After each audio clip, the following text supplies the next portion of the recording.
You either use the internet for fun or you use the internet to grow. You're here to grow. Welcome to TRS Clips. Let's talk about Nagas. Yeah. I don't know whether it was you or someone else on the show who said that the ancient Nagas that we speak about, the ones that Bhim met when he went to the bottom of that lake, and the ones that are mentioned in all the Puranas, etc., were a part of India. I think Praveen Mohan was on the show and he said that there are villages in South India where the village is built on the side of a hillock, and on the top of that little hill, there were these tiny ancient hutments built. And the local villagers believed that those huts were actually the home to Nagas, who were just smaller human beings. Right. Something like pygmies, but they looked like reptilian beings. Someone else told me that they were the ancestors of the modern day snakes we see around. Someone else has told me that they are actually still there, but they're just hidden. Nagas have gone to very hidden parts of the earth. They're still inhabiting. Someone else said they went back to the planet that they came from. I don't even know what the truth is. So I'd like to actually talk about both modern day snakes and their power and Nagas. And the reason I ask you about modern day snakes is because human beings often think that we're the most evolved and most intelligent creatures because we've discovered science. But what if we've not discovered what we even don't know that we've not discovered? And the gauge of intelligence is not necessarily scientific achievement. Maybe there are other formats of science which other animals know about, like whales or snakes or dolphins or dogs. Why is intelligence only related to technology and science? So let's break down Nagas as well as modern day snakes. So Nagas, I cannot say with full conviction that what exactly happened to Nagas, but more or less, yes, they were very powerful reptilian beings, snakes you can call them. And as I mentioned, they do have a lot of occult power and occult abilities they had.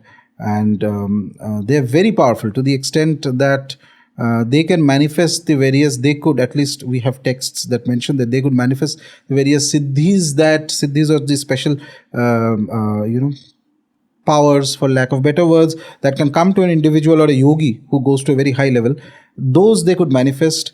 Plus, they would often, they get naturally drawn towards beings who have greater power than themselves. That is why even Buddha, by the way, the Buddhist texts mention that when he was meditating, there was a Naga that came and gave him shelter. Okay, Shiva has a Naga around him. Vishnu has sleeps on a snake.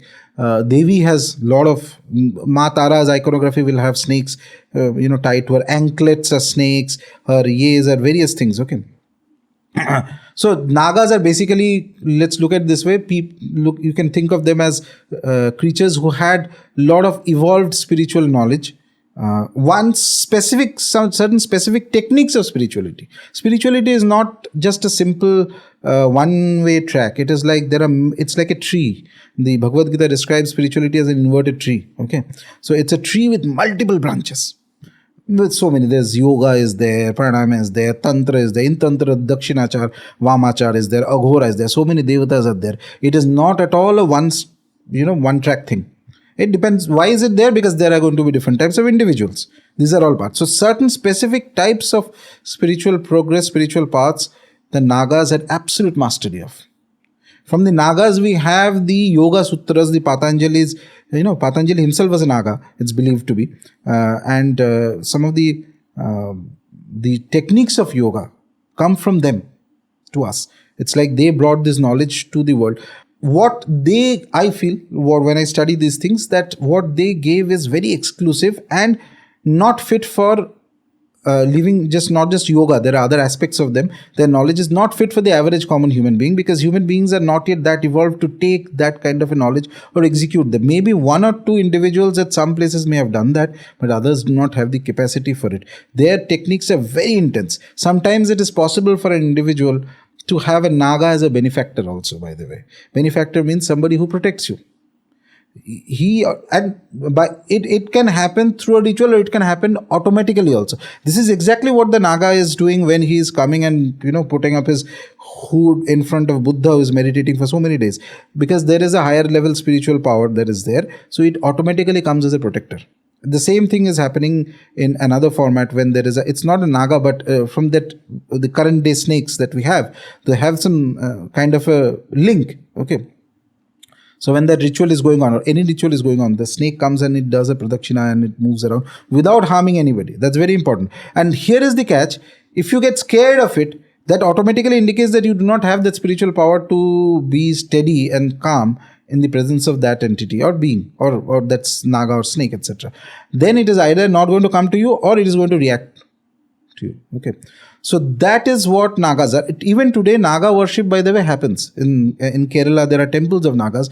And in the same context, there are certain doshas in horoscopes, in Jatakas, when the grahas that are there in Jyotisha, certain doshas which are called as Naga dosha or Sarpa dosha. Okay.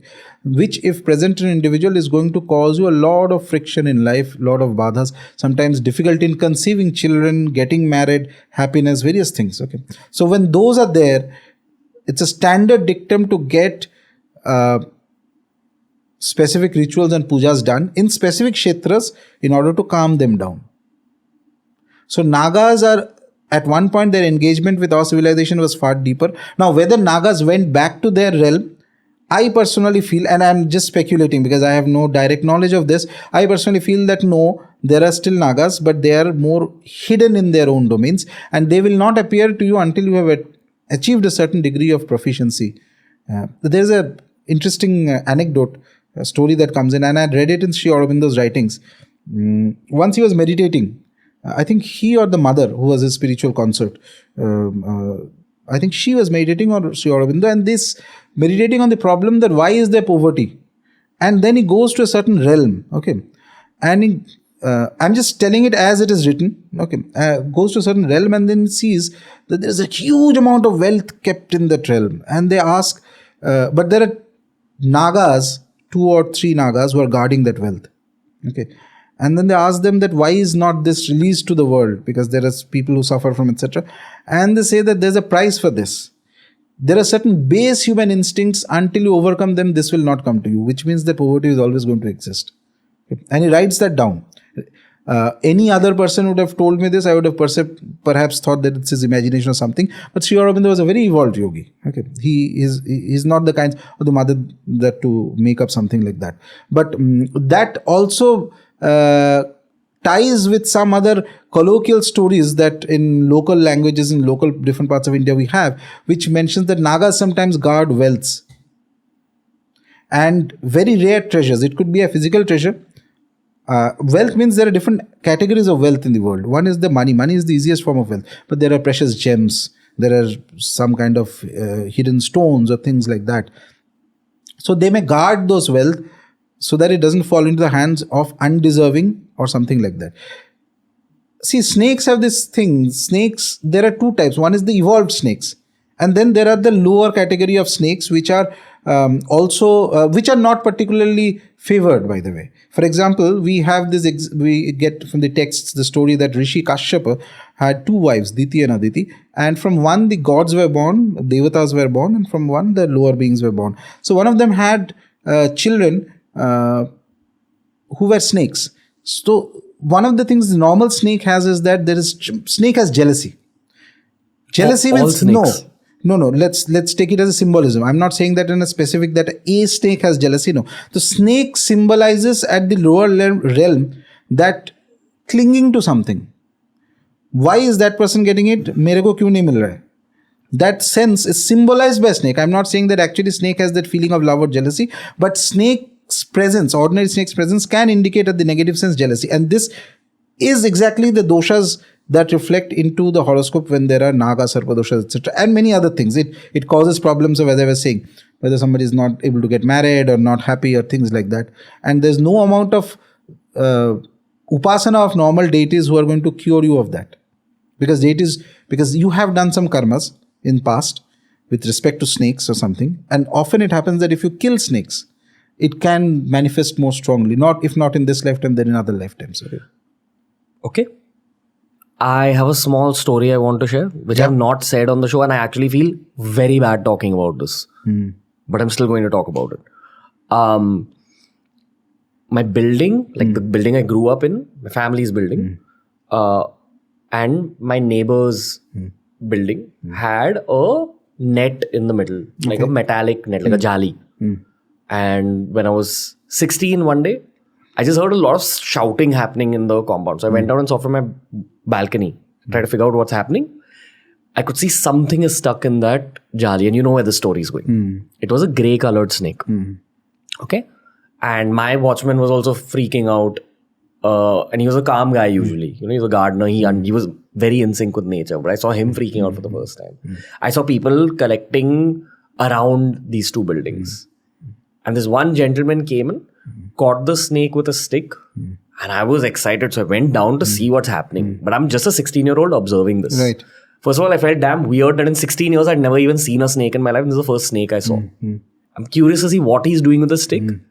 He kind of wrapped it around the stick, trapped it, poured kerosene and burnt the snake in front of everyone. It's terrible. And I remember how that snake was wincing when it was being burnt. And I knew that some dark energy was surrounding everyone who was viewing that snake be burnt, including myself. But I was 16. Wasn't even confident enough to have a conversation with a stranger. I didn't know what to do. Do you think me being a part of that snake being burnt had an effect? That will be a minor effect in the sense because you empathize with which is normal with that creature, and but the individual who does it will definitely specifically harming snakes is more or less problematic. If not right, then definitely you will have to have some strong repercussions. See, this is the interesting thing. We say generally that harming anything is bad, but it depends on what exactly it is. Which means every entity, every being, every living, non-living or animate thing has its own Shakti. The Shakti that a snake has is very different from more or less every other animal. Harming snakes, specifically snakes that have poison, is an invitation for troubles. And if there are certain combinations in the horoscope, they trigger those combinations immediately. After that, life is going to go for a toss. All things that you go will have repercussions in their way. So snakes are sort of, it's not that, see, snakes are very individualistic creatures, by the way. The other thing is that it's not to be something they're not in the sense that they're not friends. A snake is not a dog, by the way. A dog is very friendly, can be very friendly. I'm saying even cats perhaps. Okay, I don't have any with cats, but I'm just saying. And dog being Bhairava Baba's Vahan is even more interesting. But snakes are not your friends. They're like super introverts. It's not like I have a pet snake and it doesn't care about you. Let it be happy in its own way. Okay. That is what is important. Harming snakes has repercussions. I believe that it's not a good thing to do, but I don't think that you have personally should be worried about that because you were not directly involved in causing anything. And there were other people also and you were just 16. So don't suffer from the guilt of it. Whatever negative feeling you had at that moment, and I can completely understand when you're describing it, take it as it is past. It's not your fault. But what was the symbolism of Maya throwing up that incident to me? Was it for this conversation? I don't know. So these, if you have to analyze these, you have to analyze what happened in your life after that. In the next 6 months, 1 year, how did it go, etc. So it's like perhaps a little too late to have this self-analysis at the moment. But more or less, specifically when you evolve more spiritually, you see that everything that you see or you experience or you meet, there are certain indications that will come in your life around whether it was a positive thing or negative thing or etc. Things like that. But I believe that you should not hold a guilt feeling because of it, because obviously you were not responsible for it. You were just 16. But yeah, it's not a good idea to harm snakes. Specifically if the snake is poisonous, even more reason. Don't be too with it. Like a lot of people, it's their mentality. I suppose they feel that it's very nice to have a snake and display and take photos and all that. Snake doesn't enjoy it. You may be enjoying it, snake is not enjoying it. Okay, so let it be as it is in its natural setting. Don't disturb it. Don't go ahead and unnecessarily poke it. And if you find a snake coming into your territory and all that, so call the animal control or whatever and put it into wherever it has to be put instead of killing it and all that, because killing snakes will trigger certain repercussions, if not now then at the right time. That's guaranteed. It's a very heavy format of karma. Why do you think of all animals the snake is considered representative of the Kundalini Shakti. You tell me. That is because it's like if you look at the original diagrams of Kundalini, so it's like they're described as a snake, coiled snake, 3.5 coils at the Muladhara, and then it starts rising up. And when it fully manifests, it's like a snake with its hood open. Okay, so snakes are this very interesting creatures, of which the Nagas and all who are there of the same. It's like humans, for example. There are humans who are very spiritual, very advanced, and then there are humans who are extremely diabolical and very malefic types. Both are possible in the same species, right? So snakes are like that. There could be very highly evolved snakes, and then there could be very lower snakes. And we see this example in, as I was saying, Rishi Kashyap's wife. So one of his wives, she gave birth to a lot of snakes, and the snakes were extremely jealous types. Okay, but one of them is also the Shesh Naga. Okay, and he is very spiritual in nature. That is why he has the ability to hold the world, and he has a connection with Vishnu. Okay, and the other snakes become an enemy of Garuda. Garuda is also connected to Vishnu, and Garuda was born from the other wife of Kashyapa. So average snake is a symbol of an extreme competitiveness, jealousy, bitterness, the dark feelings that a human also has. It's a symbol of that. But a snake that has, and that is very rare, and this is where the Nagas come in. If ever anybody gets to encounter one, not normally, you will not. Those are very different. They may even bless an individual. There is a concept of something, and there's today, based on this concept, a lot of fraud also happens. Something known as a Nag money. It's believed. Nag what? Nag money. Money is a jewel. Money means jewel.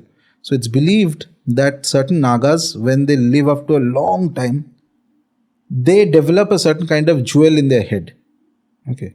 Now, don't go into analyzing this scientifically. Okay, it's not, leave science aside. This is the realm of occult and things that are not normally by the five senses. Okay, so they have this money, and they can shed that money, that specific gem. If an individual gets hold of that gem, it causes an absolutely like going in a lift. Your life is going to change, every aspect. Whether it's material, whether it's spiritual, whether it's everything. Whatever you touch is going to go like rocket speed. This can be found in jungles? No, it's very difficult to find. That's why I say a lot of fraud happens. I know people who have been duped by people claiming that they have found a Nagmani and they'll ask for crores and all that. And a lot of important people who are aware of this concept keep searching for that. But if at all, if anybody finds it ever, I believe that it's possible to find. Obviously, otherwise, whatever lore or story comes in, there's always an element of truth in that. Okay, and given that it is connected to Naga, so if somebody finds a gem like that, it can cause, but it's not at all easy to find. And most of the people you will find that who are selling these things most of them are just frauds. The snakes we see in the modern day, which you see in cities also occasionally. Yeah. They are also spiritual creatures? No, not all. Not all. See, they're animalistic. They can be normal animalistic. They can be completely normal animalistic. And tying it back to that story which I told you of that individual who, that little girl whose voice changed and all that. He was explaining to me. So there are different types of snakes. There are entities that can take the form of snakes. One of the forms they love taking. Okay. And in that, they can bite somebody or they can do something, and that is always a reason behind it why it is there. So there's a specific kriya or mantra which he was doing. He suspected that it is one of those kind of entities, using which you can figure out that is it a normal animal as a snake, as a reptile as a snake, or it is some of the entities that are behaving like a snake, and then do whatever needs to be done. Okay. So again, these things are very difficult for people to believe until they have a direct experience of it, which is perfectly all right if anybody doesn't want to believe. There's no force in this, but strange things happen. Okay. There's a whole mysterious world that's going on as we speak in the background. So if you enjoyed this video, subscribe to TRS Clips for more.